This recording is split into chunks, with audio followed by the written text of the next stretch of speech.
ஈசா யோக மையத்தின் மீது தொடர்ந்து அவதூறு பரப்புவது எந்த வகையிலே நியாயம்? எவ்வளவு நல்ல விஷயங்கள் நடந்து கொண்டு இருக்கிறது. ஈசா யோக மையம் மட்டும் அங்க வல்லன்னா என்ன இருக்கும்? கொஞ்சம் யோசனை பண்ணிப்பார். பூரா காருண்யா இல்லையா? பூரா தினகரன் மையம் ஆயிருக்கும். ஈசா யோக மையம் அங்கே இருக்கின்ற காரணத்தினால்தான், ஆதியோகி சிலை அங்கே இருக்கின்ற காரணத்தினால்தான், தியானலிங்கம் அங்கே இருக்கின்ற காரணத்தினால்தான் இன்றைக்கு ஒரு சர்வதேச ஒரு மையமாக இன்றைக்கு இந்த கோவில் உருவாகி இருக்கிறது. மலைவாழ் மக்களுக்கான உதவிகள் ஈசா யோக மையத்தின் மூலம் செய்யப்படுகிறது. அவனும் தேடுறான், எவனாவது ஒரு மலைவாழ் மக்கள் வந்து ஈசாக்கு எதிராக ஒரு புகார் கொடுத்துருவோம். இந்த கம்யூனிஸ்டுக்காரன், இந்த கிறிஸ்தவ என்ஜிஓக்கள், திருமுருகன் காந்தி போன்றவர்கள், இவங்கெல்லாம் வந்து அங்க விவசாயிங்கிற போர்வையில யானை வழித்தடத்தை பாதுகாக்கிறோம். என் காரணியாக்காரங்க கட்டடமே கட்டலையா? அதெல்லாம் யானை வழித்தடம் இல்லையா? நான் கேட்கிறேன்.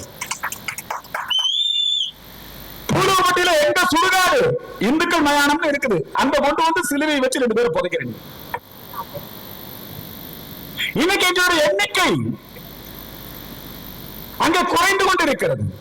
எங்கள் நிலப்பகுதி, எங்கள் வயல்வெளிகளை நாங்கள் இழந்து வந்து கொண்டிருக்கிறோம். வெள்ளிங்கிரி மலை மேல போய் சாமி கும்பிட்டு நாங்க வர முடியுமா? அறநிலையத்துறை ஒரு பக்கம், வனத்துறை ஒரு பக்கம், இந்த 2 துறைகளுக்கும் மத்தியில மாட்டிக்கிட்டு பக்தர்கள் படுகின்ற சிரமம். என்ன வசதிகளை நீங்கள் செய்து கொடுத்திருக்கிறீர்கள்? ஆனால் ஈசா யோக மையம் கிராமங்களிலே கிராமப்புற பெண்கள் அவர்கள் மேம்பட வேண்டும் என்பதற்காக எத்தனை பள்ளிக்கூடங்கள், கல்வி சேவை, மருத்துவ சேவை, கிராமப்புற விளையாட்டு அது மேம்படுத்தப்பட வேண்டும். கிராமிய ஒலிம்பிக், என்னமோ ஈசா யோக மையத்துக்கும் திமுகவுக்கும் ஏதோ சண்டை இருக்கிற மாதிரி சொல்லிட்டு இருக்கான்.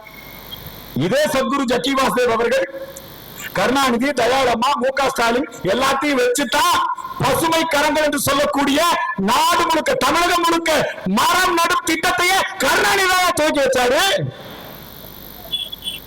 இந்த திமுகவுக்கும் ஈசாவுக்கு திமுக சேர்ந்தவங்க அன்னைக்கு போராட்டத்துக்கு வந்தவனே பாதி பேர் அங்க வந்து ஆதியோகியை தரிசனம் பண்ணிருக்காங்க. இந்த போராட்டத்துக்கு பூரா காசு கொடுத்து வெளியே இருந்து ஆளை கூட்டிட்டு வந்தான். என்ன சதீஷ், நான் சொல்றது சரிதானா?